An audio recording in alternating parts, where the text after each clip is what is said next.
Area of a rectangle and parallelogram. So the area formula is the following. So we have area, which is equal to the length times the width. I'm going to go ahead and use this to indicate multiplication, right? Rather than doing an X, just to make sure we're clear that this is multiplication. Because sometimes this can be abbreviated to L times W, right? And so we don't want to put X there, so we don't think it's another variable. So now let's go ahead and look at the first example. So Carlos is developing your analysis strips that will measure 4 different compounds. The measurements on the strip are below. So what's the area?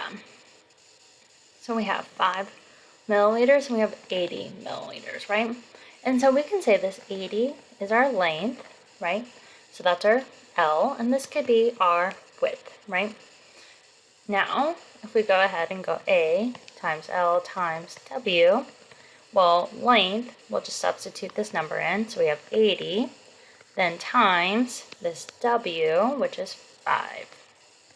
So now we can go ahead and get the calculator out.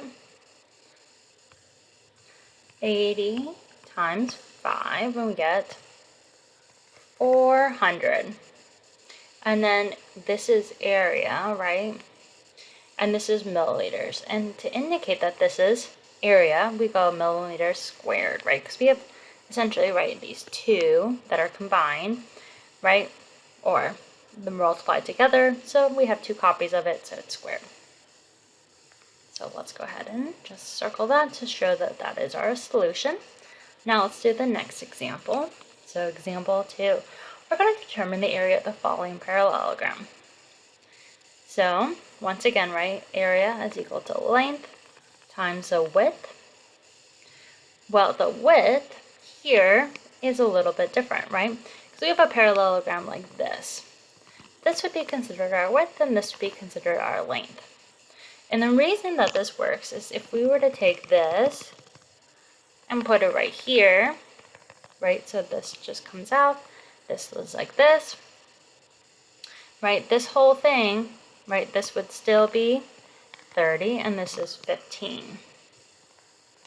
And so that is how a parallelogram works out, where we can use this formula. So we don't, this was just to show you.